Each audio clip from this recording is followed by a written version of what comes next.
Kemudian dari akhir majelis sebelum Ramadan hingga majelis kembali dibuka setelah Ramadan. Jadi biarpun kita sudah masuk Dzulqa'dah, aroma Syawal masih ada. Dan kita ingin tarik kembali kepada dunia Syawal. Bulan Syawal, hari raya Idul Fitri, yang di situ ada satu kebiasaan baik dari masyarakat negeri kita ini, adalah budaya yang istimewa, yaitu budaya silaturahim. Budaya silaturahim. Sehingga kalau Lebaran kita melihat arus mudik terbesar di dunia itu ya di Indonesia. Arus mudik, nggak ada negeri manapun punya kisah arus mudik itu ya ada di Indonesia toh. Muajatnya sampai waduh luar biasa. Dan orang arus mudik itu mau kemana? Kalau tahu hakikat dan tujuan, maka sungguh itu kemuliaan semuanya. Mereka ingin pulang, ketemu keluarga. Pulang, ingin ketemu keluarga, sambung silaturahim. Ini lebih jelas, lebih keras, tapi apakah lebih jelas? Itu pertanyaannya. Ini lebih pelan, tapi lebih jelas. Begitu. Ini lebih keras, tapi kurang jelas ya. Baik, berarti ini saja. Oke, bismillah. Suasana, nah nih, cuman tidak semua orang yang ikut arus mudik sampai kepada tujuan. Yang katanya pengen pulang kampung halaman, sambung silaturahmi, kunjung kerabat, ternyata balik membawa problem. Ribut kemarin, rebutan motor, rebutan kamar dengan adiknya, dan masih banyak. Ternyata bukan silaturahmi yang didapat, bukan silaturahmi. Nah, ini permasalahannya adalah kita kurang merenung, sehingga menjalankan sesuatu begitu saja tanpa kita tahu tujuannya. Karena kebetulan di bulan Ramadan, sepanjang Ramadan kita membaca satu kitab, namanya Al-Kashfu wat Tabyin. Kitab membongkar tentang orang-orang tertipu. Dan di antara orang-orang tertipu, yang paling banyak tertipu itu yang ranking 1 sampai terbagi 9 kelompok. Ranking 1 itu adalah kelas ulama. Serem. Makanya kita paling senang membaca kitab itu. Paling tidak kita biar ditempeleng itu loh sama Imam Ghazali, biar sadar kita. Tolong baca kitab itu, Al-Kashfu wat Tabyin. Atau kalau tidak mau membaca, dengar sepanjang Ramadan, madrasah Ramadan sore hari, adalah tentang orang-orang tertipu dari ranking 1 para ulama. Kedua, ahli ibadah. Yang ketiga, ranking 3 ini paling rendah, pengusaha. Pengusaha masih aman. Yang paling tinggi kelas ulama. Nah, ternyata Imam Ghazali membaca itu karena beliau ulama. Imam Ghazali ulama. Sehingga hasilnya yang paling banyak dicermati oleh Imam Ghazali adalah ulama. Dari situlah akhirnya kita mempelajari. Setelah keluar dari majelis itu, kami menyimpulkan, berarti saya harus merenung. Termasuk renungan yang kami hadirkan saat ini adalah tentang silaturahim. Kalau kita tidak merenung, bisa saja silaturahmi kita itu salah, padahal habis duit banyak. Habis duit banyak tapi gak membuahkan hasil. Karena apa? Kita salah bersilaturahmi. Baik, kita akan coba ini merenung ya. Jangan-jangan kita salah di situ. Orang-orang yang harus kita sambung itu siapa sih yang paling utama? Ya, bapak ibu jelas, sama anak itu jelas. Orang-orang inti dalam keluarga. Bapak ibu. Sehingga kalau kita sambung silaturahmi dengan ayah dan ibu, plus ada bekti di dalamnya.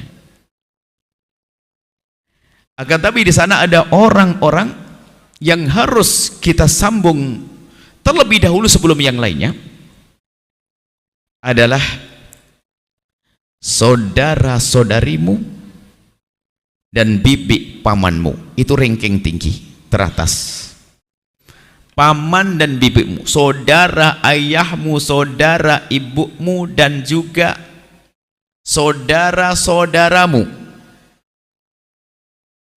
Ini karena banyak orang tertipu begini. Orang tertipu. Bisa bisa silaturahmi kepada kawan di ujung negeri sana, jauh sana. Tapi bibiknya ditinggal. Hati-hati. Dia sangat tertipu. Bibiknya ditinggal. Bisa bangun masjid ratusan juta, bibiknya sakit, nggak peduli dia. Ayo, model apa dia? Hanya gara-gara bibiknya kalau ngomong jelekit, langsung nggak didatangi. Nah, ini banyak orang tertipu. Bibikmu penting, pamanmu penting, dia makom ayahmu, makom ibumu. Ayo yang hari ini trader, utamakan. Ada orang bisa ziarah wali songo, atau bahkan ziarah baginda Nabi. Nabi marah, bibumu gak datangi, ngapain kau datang ke aku? Yang nyuruh ziarah ke bibi, yang sambung ke bibi adalah baginda Nabi kok. Umroh bolak-balik, umroh bolak-balik, umroh bolak-balik, bibinya sakit gak peduli, mau apa dia? Nabi lebih senang kalau kita ngurusi bibi kita daripada kita ziarah ke baginda. Kenapa? Ziarah ke baginda mulia, tapi kalau kita meninggalkan bibi, Nabi tidak mengajarkan seperti itu. Tolong ini, bibimu, pamanmu. Ini kadang kita teledor dalam hal ini. Ayo, yang sering silaturahmi. Kadang dia datangi bibi yang baik, yang nggak baik dilewati. Nanti aja deh, nanti aja, nanti aja, nanti aja. Justru bibi paman kita yang mohon maaf mungkin secara akhlak kurang, ini harus kita dahulukan. Kenapa? Hakikat silaturahmi itu adalah menyambung orang yang memutus kita. Menyambung orang yang memutus kita itu hakikat silaturahmi. Kalau kita ngebaikin orang yang baik sama kita mah itu biasa, ngebales kebaikan. Tapi orang hakikat silaturahmi seperti yang disabdakan baginda Nabi, laisal wasilu bil mukafi walakinnal wasil man idza quti'at rahimuhu wasalaha. Penyambung silaturahmi bukan orang yang membalas kebaikan orang, tapi penyambung silaturahmi sejati adalah orang yang dijailin, dijahatin, malah dia ngebaikin, yang ngebaikin itu.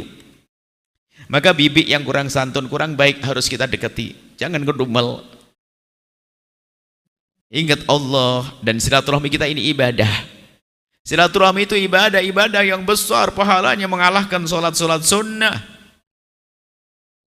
Orang yang tertipu, ingat, yang sering bantu pondok, bantu masjid, sedekah sana sini, bibiknya dilupakan. Membantu bibikmu, pamanmu, pahalanya double. Kalau kita membantu Palestina sekalipun, Palestina, Masya Allah, begitu besar pahalanya, masih kalah kalau kita membantu bibik kita khusus yang memerlukan.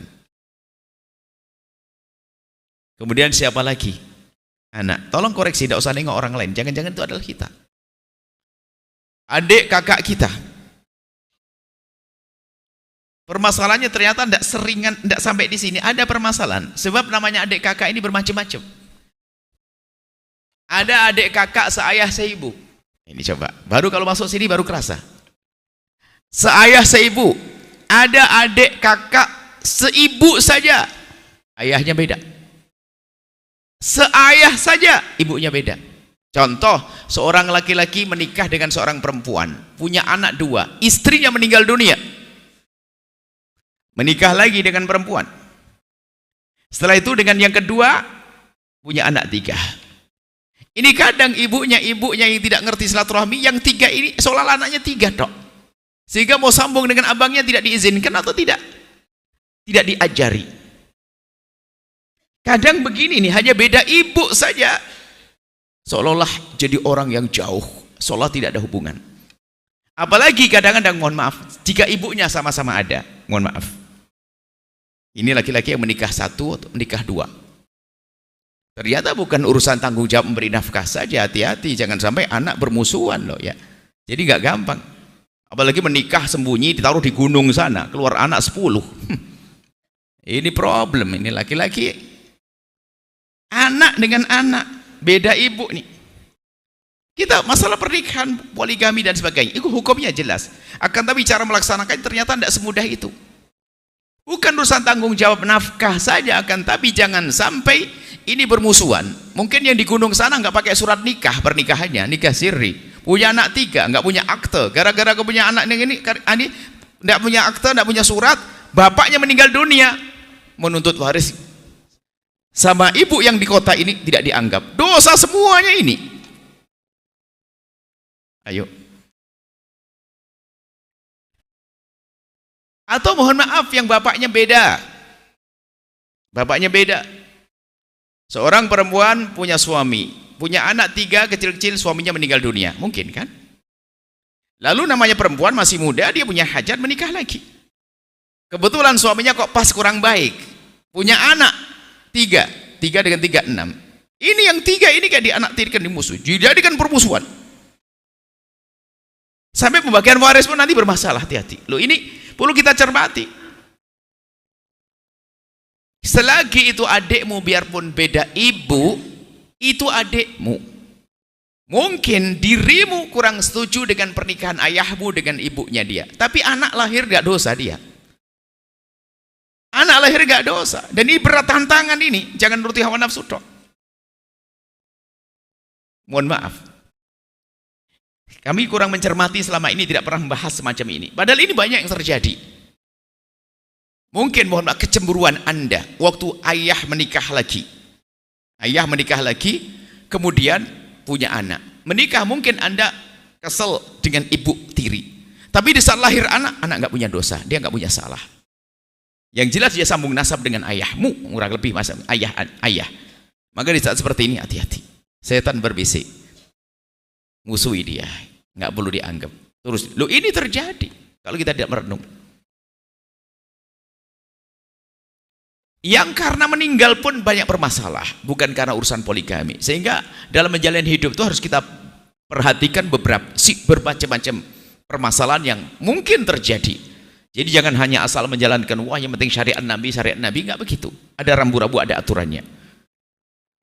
Dan termasuk kejadian ini, anak lahir di saat belum ada akte dan seterusnya, oleh keluarga yang sudah resmi, dianggap dia adalah nggak sah dan sebagainya, diasingkan, diinikan. Akhirnya hak warisnya terhalangi. Akhirnya dia terdolimi.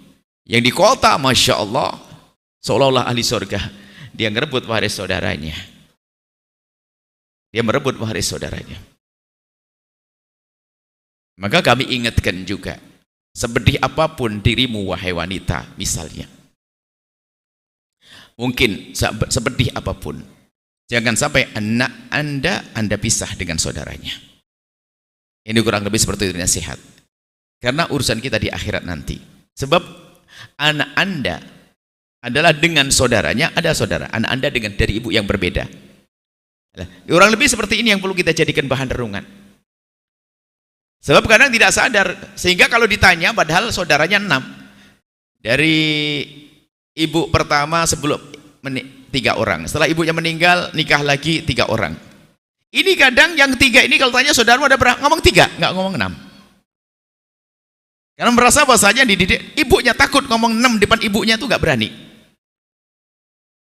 Kalau pas depan ibunya, saudaramu berapa? 3, ada ibunya. Sebab ibunya yang melahirkan cuma 3. Yang 3 kakak nggak disebut. Ayo. Sebagai ibu mengajari, saudaramu 6 sayang, bukan 3. Dengan aku ya 3. Jangan sampai ini adalah menjadikan, mohon maaf, permusuhan di kedepan hari. Ini adalah sedengar kritik kepada kehidupan. Nah ini saudara, silaturahmi yang paling penting.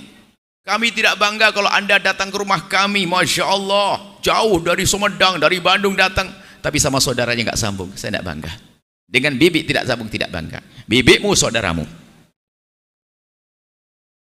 Nah ini yang harus perhatikan, silaturahmi itu kayak begitu. Bukan hanya ramainya gawe. Ramainya gawe tapi ternyata orang-orang penting yang harus kita sambung tidak kita sambung. Kalau sudah mutus tali persaudaraan, masalah nggak ada baiknya orang itu. La yadkhulul jannata qati', tidak masuk surga orang yang memutus tali persaudaraan. Tidak masuk surga. Ini mutus tali persaudaraan ini. Dan harus kita jaga dengan saudara. Nah, kemudian setelah itu, kayak yuk kita renungi. Siapa bibi kita, paman kita, saudara kita, baik saudara seayah ibu atau seayah saja, seibu saja, selagi itu saudara. Berlatih memerangi hawa nafsu, jangan sampai kita memusuhi mereka. Bisa sambung dengan orang loh, bisa baik sama orang, bapaknya beda, ibunya beda. Tapi dengan saudaranya hanya gara-gara beda bapak saja nggak bisa. Ini kenapa? Ayo. Telah salah yang masuk ke otaknya. Hal-hal yang tidak baik, pemikiran-pemikiran yang kotor. Padahal itu alibun. Kalau tahu Allah, kenal Allah dan Rasulnya, silaturahim. Dia adalah adikku seayah atau adikku seibu. Atau adikku seayah seibu. Biarpun mohon maaf misalnya istilahnya dia nggak resmi dan sebagainya secara hukum negara. Tapi kalau secara hukum syariat halal dia mendapatkan hak yang sama. Nah di sini juga banyak celah ini. Secara hukum tidak bisa menuntut. Akhirnya selagi tidak bisa menuntut malah jadi bahan mainan. Na'udzubillah, dosa. Kemudian mengambil hak warisnya, diembat, dihabisin. Akhirnya seolah-olah yang di kota ini ahli surga ternyata ahli neraka. Zalim kepada yang di kampung sana. Kemudian semuanya dosa semua. Yang lebih dosa lagi siapa? Bapaknya. Kenapa? Dengan cara semacam itu. Makanya hati-hati. Jangan gampang. Nikahi orang tiba-tiba menikah, anak di sana, anak di sana, anak di sana, tidak disambungkan silaturahmi. Tanggung jawab di hadapan Allah. Sehingga jangan sampai melangkah kecuali kita dengan kesadaran bahwasanya semua ini ada tanggung jawabnya di hadapan Allah Subhanahu wa taala. Baik, kemudian ini namanya renungan. Bisa jadi Anda aman dalam hal ini. Khawatir ada masalah. Aman dalam hal ini. Anda bisa baik dengan saudara, dengan paman. Cuman selanjutnya renungan. Apa sih yang kadang mengganggu keluarga kita, silaturahmi itu? Sebab-sebab yang mengganggu silaturahmi. Jelas tadi ya, tolong koreksi diri Anda sendiri. Bagaimana Anda dengan bibi Anda, dengan paman Anda. Ingat, kalau Anda sedekah ke pesantren Al-Bahjah, langsung tak sebut saja Al-Bahjah, pahalanya jauh lebih gede pahalanya jika ibu sedekah kepada paman dan bibi ibu. Paham tidak? Percaya. Di saat beliau punya hajat. Kami tidak mengajari orang baik kepada Al-Bahjah, tapi sama bibinya enggak benar. Kami tidak mengajari Anda baik berderma kepada Al-Bahjah, pesantren, tak tahu aja dengan saudaranya enggak baik. Enggak. Saya tidak bangga itu. Karena belajar dengan kami justru untuk baik di rumah, dengan keluarga, dengan saudara, dengan bibi, dengan paman, dengan bapak, dengan ibu, dengan anak.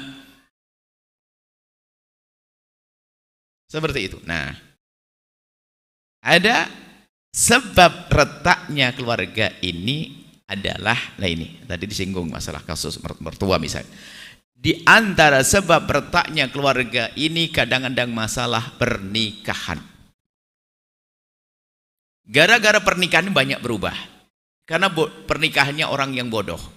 Seharusnya dengan pernikahan ini akan mendapatkan kawan baru untuk berbakti pada orang tua, kawan baru untuk silaturahmi dengan saudara. Tapi malah jadi musuhan. Sehingga kami ingatkan rumusnya sederhana.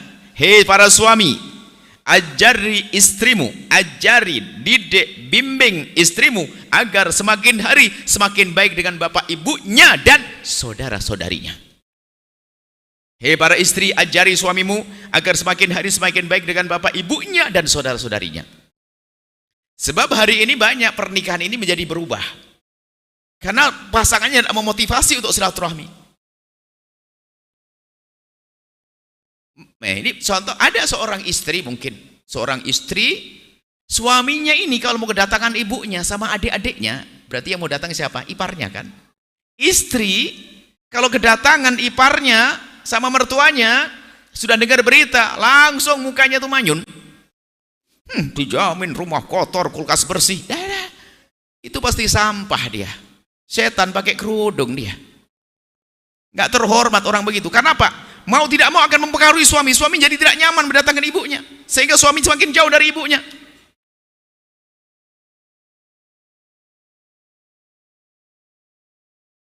Setan pakai kerudung itu. Tapi nggak masuk masjid. Yang masuk masjid mah baik semuanya ini. Nah, ini ada. Ini kasusnya ada begitu. Suami juga ada laki-laki. Kalau sudah mertuanya datang sama adik iparnya, langsung ngapain? Karena dia punya uang, nginep di hotel. Protes. Nggak nyapa kan, langsung nginep di hotel. Di telepon nggak mau. Astagfirullah, ada apa hidup kayak begitu?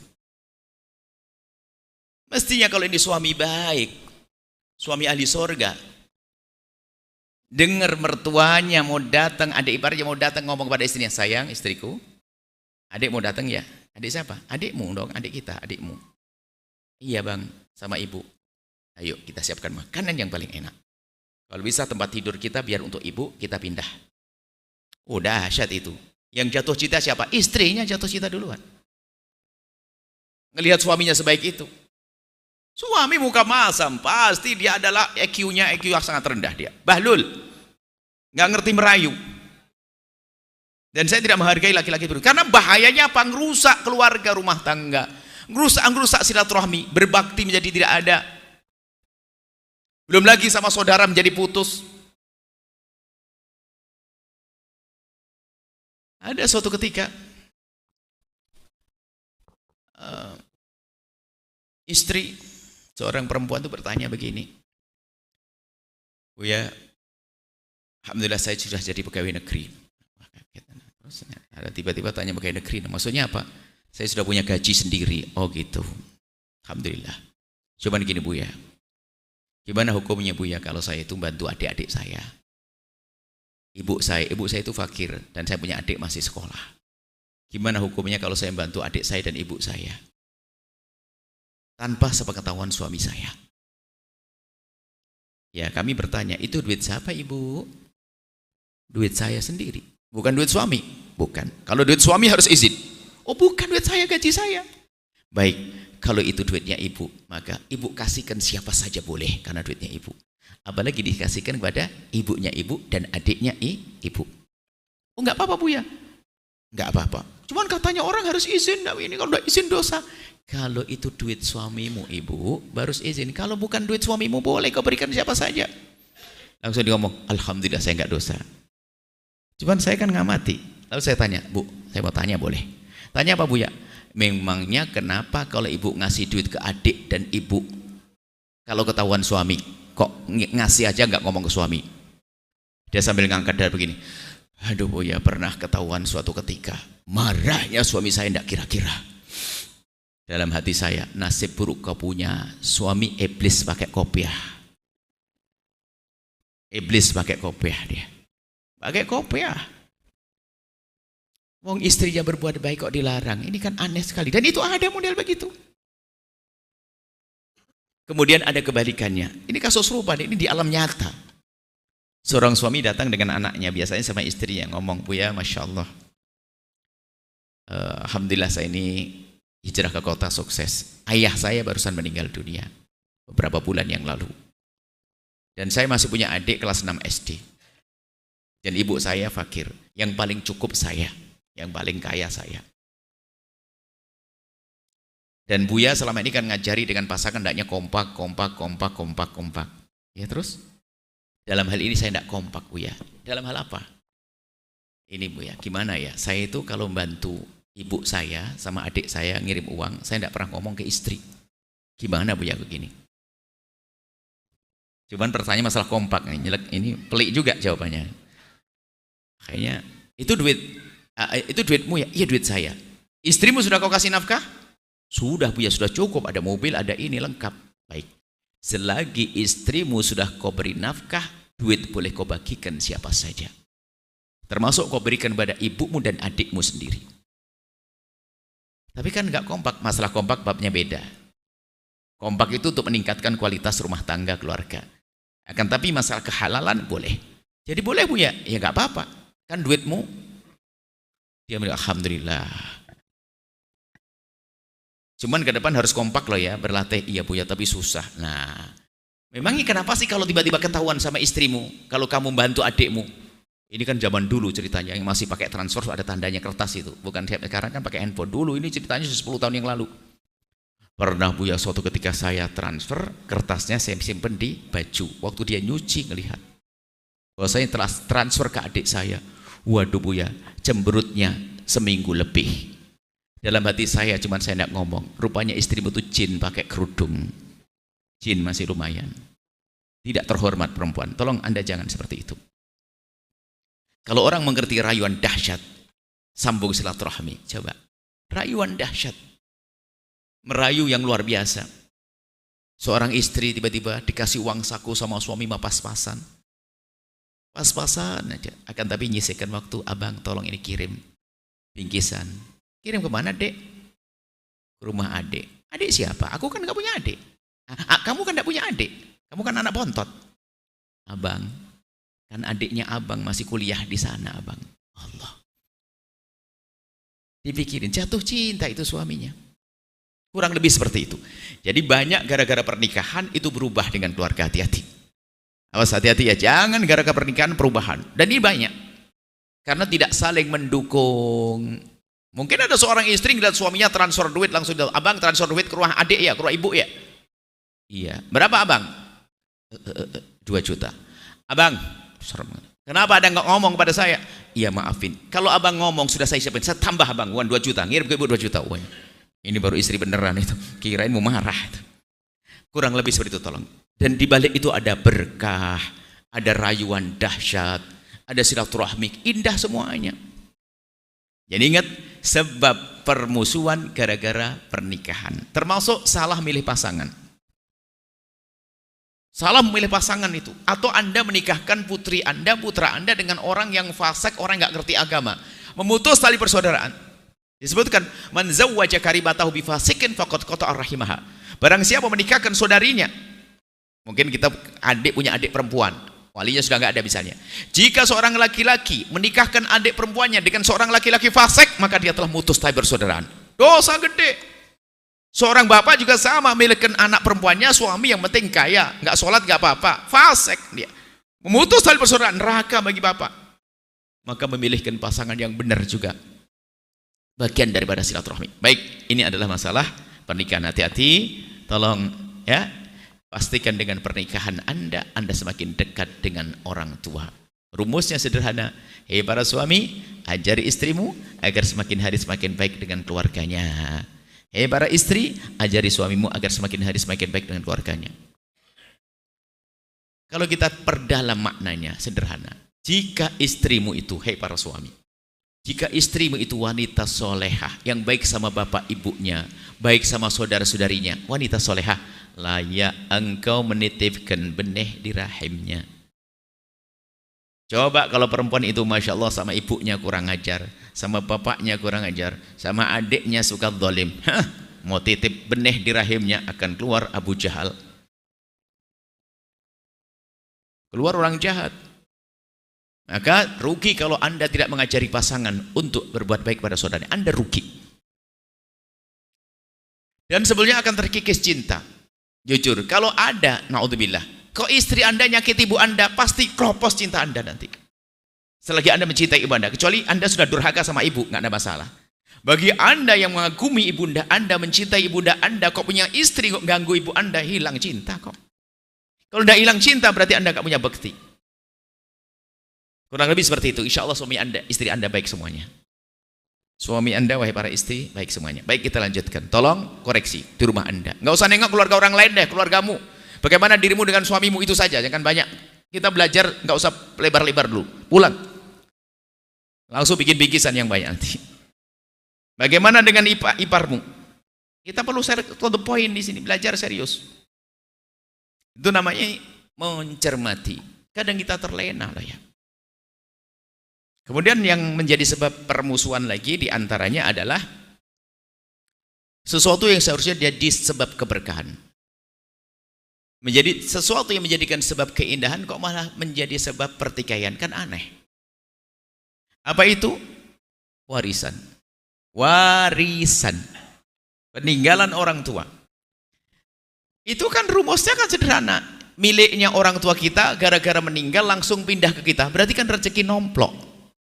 Berarti kan menjadi tambahan ekonomi kita, rezeki kita.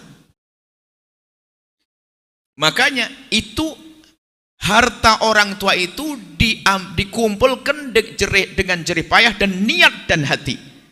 Jadi bapak ibu kita waktu ngumpulin harta itu ingat kita. Bangun rumah satu, tak pengen tambah kedua untuk anakku. Pengen nabung untuk anakku, kuku. Sehingga harta yang dikumpulkan orang tua kita adalah harta berkah, keringat. Jerih payahnya adalah dengan kita, ingat kita. Makanya kalau ada seorang anak mengambil harta waris dengan benar sesuai dengan petunjuk syariah, akan menjadi seberkah-berkahnya harta. Kenapa? Harta itu dikumpulkan oleh orang tua dengan niat, dengan cinta. Tapi sebaliknya, oh ini yang banyak. Kalau mengambil harta warisan dengan cara yang tidak benar, dia daftar sengsara. Perebut waris, daftar sengsara dia, penjahat besar. Dan hidupnya menjadi tidak enak karena harta haram masuk ke rumahnya. Merebut waris. Ini adalah warisan ini ternyata yang seharusnya menjadi sebab keindahan menjadi sebab retaknya keluarga. Rebutan waris. Dan yang rebutan waris ini bukan saja orang kaya, bukan. Yang rebutan waris bukan orang kaya saja, orang fakir nyungsep rebutan meja patah kaki sama tikar robek, panci bolong, yang penting saya pengen masuk neraka. Ajib. Kalau sudah rebutan waris itu nggak pandang. Sengaja kami ingatkan, jangan Anda ini, jangan sampai Anda ini. Yang rebutan waris bukan orang kaya saja, orang fakir. Masya Allah, rebutan tikar robek. Dan ternyata yang rebutan waris bukan saja orang bodoh. Hati-hati. Yang berebut waris bukan saja orang bodoh, bisa saja orang alim. Kiai meninggal dunia, punya anak 2 kiai muda, rebutan kantin pondok nggak beres-beres sampai hari ini. Anak kiai loh ya. Sudah begitu, habis rebut waris rajin umroh. Itu namanya ke neraka lewat Mekah. Nggak sadar. Dan anehnya lagi, orang seperti itu dinasihati nggak bisa sadar. Faham iya. Bahkan kalau diajak ngomong masalah ngangguk betul warisan harus benar, dia yang paling melanggar. Subhanallah, anehnya. Dunia waris itu serem banget. Karena ini pengalaman saya yang lihat. Suatu ketika ada 5 bersaudara datang kepada kami, ingin membahas agar dinasihati oleh kami maksudnya. Tapi sebelum kami ngomong, dari satu keluarga tiba-tiba ada yang ngomong, Buya Masya Allah, mohon petunjuk tentang waris ini. Sambil ngomong begitu ngasih mukaddimah panjang mukaddimah. Waris kan amanat, harus dibagi dengan benar Buya, Masya Allah, hukumannya gini-gini ya, harus ini sesuai dengan petunjuk syariah. Ngomong panjang lebar. Karena sudah ada yang ngomong begitu, ngapain juga Buya nasihati? Lalu saya tutup dengan Fatihah. Masya Allah, yang keluarga baik, sudah ada ustadznya, ada yang ngerti ilmu, Insya Allah aman, silahkan pulang kembali. Baik Buya, bubar mereka. Akhirnya yang 3 pulang, 2 balik lagi. Kaget, loh kenapa Pak balik lagi? Iya, saya mewakili adik-adik saya. Adik saya 2 nemeni kakak saya yang tadi yang banyak ngomong tadi. Memang kenapa? Lalu duduk, Masya Allah. Buya, sengaja tadi sebenarnya saya pengen ngomong tapi nggak bisa. Ada apa? Abang saya tadi yang ustadz, dia paling alim, paling pintar di antara keluarga. Yang paling suka jual-jualan ya dia. Yang paling suka jual-jualan, paling alim loh. Paling ustadz, yang paling rajin umroh, yang punya majelis zikir kayaknya, yang masuk torekoh bisa jadi, yang punya hafalan Quran, hati-hati. Karena dia mungkin tertipu merasa sudah punya surga dengan zikirnya dan sebagainya. Nah ini kejadian. Dan memang ini ternyata yang paling serem dalam sebuah keluarga, yang paling ilmu, bahkan mungkin yang paling kaya, yang paling jahat. Dia bisa menyewa siapa saja untuk menyelesaikan sertifikat kok. Bayar apa-apa, yang nggak punya duit, nggak bisa ngapa-ngapain, tambah nyungsep, Masya Allah, jahat. Itu modelnya kadang-kadang bangun masjid, sedang umroh keluarga. Hati-hati yang umroh keluarga. Gayanya itu, wah, ditutupi oleh iblis. Ayo umroh keluarga, ahli surga kau, ahli surga. Ngerebut waris saudara nggak beres-beres. Dan model begini nggak sadar, sehingga sampai mendengar ceramah ngeh dia nggak sadar kalau dia penjahatnya. Subhanallah. Makanya jangan sampai ini golongan orang begitu. Ini harus orang sadar benar. Insya Allah nggak ada rebutan waris di rumah. Amin. Kalau ada segera berbenah. Neraka pedih. Sejelek apapun Anda, kalau memang ternyata omongan kami itu adalah Anda orangnya, belum terlambat. Nyawa masih ada di kandung badan Anda. Selesaikan besok di rumah. Jangan sampai menunda-nunda. Belajar kita serius. Kita bukan hanya pengen ramainya kumpulan begini, tidak. Kita ingin berkumpul di surga.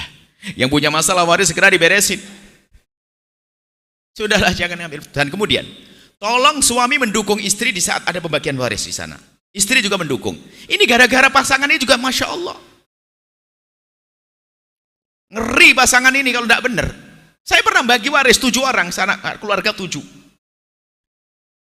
Asetnya besar, ada toko, ada ini. Wah, diramein ini di kesepakatan sudah. Ini toko ini buat kamu ya, gini Insya Allah. Oke, sepakat, tidak ada yang kurang. Iya, biar sepakat. Oke, sepakat semuanya. Setelah itu kita pindah ke rumah makan, ke meja makan sebelahnya. Mereka bubar, pamitan, salah ya, pamitan. Kemudian ada ini kan Karena rumahnya berdekatan begini, tidak jauh lah, kalau pakai mau 10 menit lah. Kita makan belum selesai, ada yang telepon. Siapa? Adik Buya mau ngomong. Adik itu salah satu perempuan dari 7 bersaudara perempuan di sini. Kenapa ngomong? Buya, mohon maaf, untuk pembagian tadi bisa dipending dulu Buya. Nah, sudah sepakat dipending. Buya hanya merebar, ada apa? Oh, tak taunya benar. Di rumah ketemu Pak Haji Setan pakai kopiah di rumah. Suaminya yang ngomong. Ini banyak suami mengganggu loh ya, hati-hati. Istri mengganggu. Suaminya bagi waris benar-benar, istri yang ngomong, Bang, cuma dapat segitu, yang benar tuh lah. Walah istri. Pasangan ternyata sangat menentukan juga. Rewel, makanya kami sampaikan. Jika istrimu, keluarga istrimu lagi bagi waris, sampaikan pada istrimu, sayang, jangan bawa barang haram ke rumah ini, hati-hati. Ini rumah surga. Ambil waris sesuai dengan petunjuk syariah. Jangan lebih 1 rupiah pun jangan. Itu suami benar. Ingat, kalau kamu memang istriku seperti itu, jangan langgar omongan saya. Hebat ini. Awas, haram-haram. Sama seorang istri juga itu. Abang lagi membagian waris kan? Iya, tolong abang, jangan masuk ke rumah ini barang haram. Jangan masuk ke rumah ini barang haram. Abang ambil sesuai dengan petunjuk syariat. Jangan lebih sedikit pun. Nah, ini harus seperti itu, saling mendukung. Karena pasangan itu ternyata hampir kegagalan pembagian waris gara-gara pasangan. Bibisiki di rumah dengan bisikan berbeda. Hati-hati, makanya untuk waris ini rupanya Masya Allah banyak keretakan keluarga ini gara-gara waris. Dan sebaik-baik waris dibagi dengan cepat. Bahkan ada lagi yang diputus bukan siapa-siapa, anaknya sendiri. Mohon maaf ini, tolong janda-janda muda yang suaminya kaya kemudian meninggal dunia, hati-hati. Harta anakmu, jangan dibebaskan diri Anda menggunakan harta tersebut. Ini banyak janda-janda muda. Janda muda punya anak kecil-kecil, nggak segera diwaris, nggak segera dibagi. Akhirnya apa? Mungkin dia menikah lagi atau mencoba bisnis, harta anaknya habis. Neraka bagi sang ibu itu. Dolimnya pada anaknya sendiri. Dan banyak ini yang kami temui adalah karena, mohon maaf gini, janda ini suaminya kaya. Selama ini diberi oleh suami nafkah, nggak pernah ngerti kerja, dikasih duit, kasih duit. Pas suami meninggal dunia akan berpikir bagaimana duit nanti bisa bertahan. Ada tawaran bisnis, invest Bu Haji, invest, ayo bagus. Ikut masuk, duit hilang, masuk, duit hilang. Dicoba duit anaknya barangkali habis. Kita menemukan orang semacam itu. Sampai hari ini nggak punya apa-apa. Duitnya anak hilang loh, ini kan dolim. Seorang ibu dolim pada anaknya, ada model begitu. Hati-hati, maka warisan ini betul-betul harus perhatikan. Pembagian waris. Dan yang repot yaitu tadi, kalau setannya sudah menguasai hawa nafsu, ngerti, faham, dengar ceramah tuh faham, tapi dia masuk pelanggar pertama, na'udzubillah. Ngerti. Orangnya ada dalam ceramah itu. Ada orangnya. Wah, kayak gini-gini, Masya Allah. Allah. Setannya dia. Saya ingatkan begini karena ini berat banget masalah ini. Urusan waris. Silaturahmi. Sehingga banyak silaturahmi basa-basi, urusan waris gak diberesin, sehingga ada permusuhan. Akhirnya karena kebencian, akhirnya ngiri, dengki, permusuhan. Kelihatannya keluarga besar Ustadz siapa? Keluarga besar Reoni, keluarga besar Pak Haji Fulan. Karena dianggap keluarga terhormat, warisnya belum beres, diam-diam menyimpan. Hanya tidak diketahui oleh orang luar saja, karena keluarga kiai barangkali. Wah, keluarga terhormat, warisnya belum beres. Kalau Reoni, Masya Allah, hadir semuanya. Akan tapi setelah Reoni pulang, apakah dia membawa hati saling cinta? Enggak. Semuanya lirik-lirikan. Hadir gini aja, gelangnya dipakai semuanya. Sengaja mobilnya parkir di depan biar ketahuan kalau dia mobilnya baru. Halah itu. Sombong. Semuanya. Permusuhan. Katanya silaturahmi Reoni, tapi terjadi karena malah permusuhan, karena hatinya sudah tidak baik. Baik urusan waris, hati-hati. Sengaja kami ingatkan. Karena kami menemukan di lapangan banyak, bahkan kalau kita di kampung ngomong masalah waris, berebut orang yang bertanya tentang ini. Sedih. Ternyata terbukti yang berbuat jahat biasanya yang paling alim, yang paling banyak ibadahnya, yang paling kaya, Allah. Kemudian selanjutnya, ini singkat-singkat, perlu koreksi aja.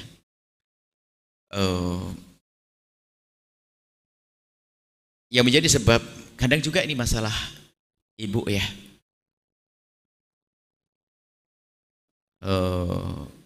Pembagian waris itu panjang ya kalau kita membahas secara khusus. Kadang-kadang gini, ayah meninggal dunia, ibu masih hidup. Ini juga Kadang-kadang anak nggak segera bagi waris, kenapa? Masih ada ibu. Wah, ini kan termasuk anak kurang ajar. Berarti ibunya suruh cepat mati atau bagaimana? Aneh sekali. Ayah meninggal dunia, ada ibu. Ibu mendapatkan bagian waris. Jangan ditunda gara-gara ibu. Ibu mendapatkan bagian. Masih ada ibu. Terus? Ya ibu mendapatkan bagian dari ayahnya, dari suaminya. Ini ada hal-hal begini. Ada lagi, Masya Allah, kejahatan halus ya, urusan waris, belum mati. Ada anak masih hidup, ngomong ke ayahnya, ayah, ibu, saya perlu bangun rumah, mana bagian waris saya untuk saya? Kurang ajar kau. Ibunya masih hidup bilang waris. Memang yang mati harus ibumu dulu, biar kau mati dulu anak, kurang ajar kau. Ini anak nanya waris kepada ibunya masih hidup. Lo ada lo ini? Ada atau tidak coba? Ada. Hatinya di mana kok bilang minta?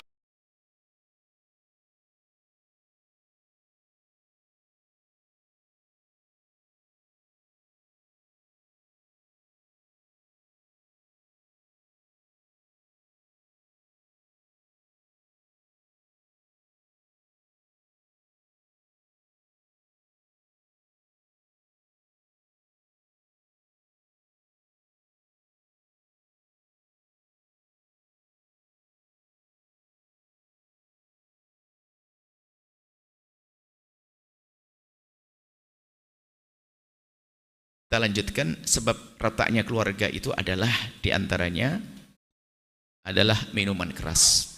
Hati-hati dengan minuman keras di rumah kita.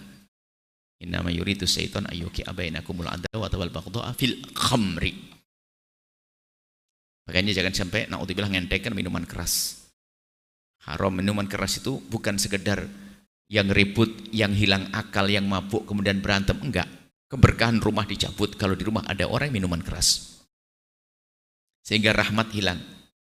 Kemudian yang terakhir, fil khamri wal maisir, judi. Judi itu menghilangkan rahmat di rumah. Hati-hati perjudian. Kalau zaman dulu tuh judi itu nggak gampang. Paling nunggu adu jago. Ada petinju, tinju, totohan. Atau namanya taruhan. Atau main bola taruhan. Dulu kan begitu. Hari ini Masya Allah pintu neraka dibuka lebar-lebar. Judi itu gampang, istilah judi online. Masya Allah, judi online serem. Judi online begitu mudahnya. Kadang judinya kapan coba? Jam 3 malam habis tahajudan, di tangan kanannya tasbih, tangan kirinya pegang handphone, judi online. Serem nih modelnya, Ustadz, bisa jadi terjerumus. Ngentengin sebabnya, dipikir 5.000 dulu nggak dosa. Dosa besar biarpun 5.000 rupiah. Hati-hati. Yang biasanya setelah judi online nyambung dengan pinjaman online riba. Sudah terseksa dikejar-kejar, di neraka dikejar-kejar lagi. Naudzubillah. Dan itu menjadi sebab keretakan semuanya. Kalau sudah di rumah ada yang judi, biarpun judi online, serem dia, hati-hati. Dan kita menemukan orang judi online itu aneh-aneh. Dia ngerti ilmu dan sebagainya, tidak tahu Allah di mana. Giliran dia terjebak pinjaman online baru jerit-jerit. Masya Allah, innalillah. Dosa besar, judi dosa besar. Dicabut rahmat di rumah. Jangan mentengkan. Memang nggak ada yang tahu. Waktu judi online dong di handphone. Jam 3 malam lagi siapa nyangka. Habis tahajudan, habis Allah nangis lagi. Cik ngentengin dulu 5.000, besok 10.000 dan seterusnya. Tapi judi sekecil apapun judi adalah haram dan dosa besar. Maisir. Perjudian menjadi sebab keretakan keluarga. Hati-hati dicabut rumah, keindahan dalam rumah tangga. Hindari halal seperti itu. Insya Allah ini saja perlu kami sampaikan. Memang agak pahit hari ini yang kami sampaikan. Akan tapi itu rambu-rambu. Rambu-rambu itu seperti obat lah, jamu. Tapi setelah itu kita seger bugar nanti sehat insya Allah. Semoga Allah menjadikan rumah tangga kita indah, keluarga kita saling mencintai, tidak ada berbuat dolim, dan tidak ada kekotoran judi, tidak ada kotoran minuman keras dan lainnya. Semoga Allah menjaga kita semuanya. Wallahu a'lam bishawab.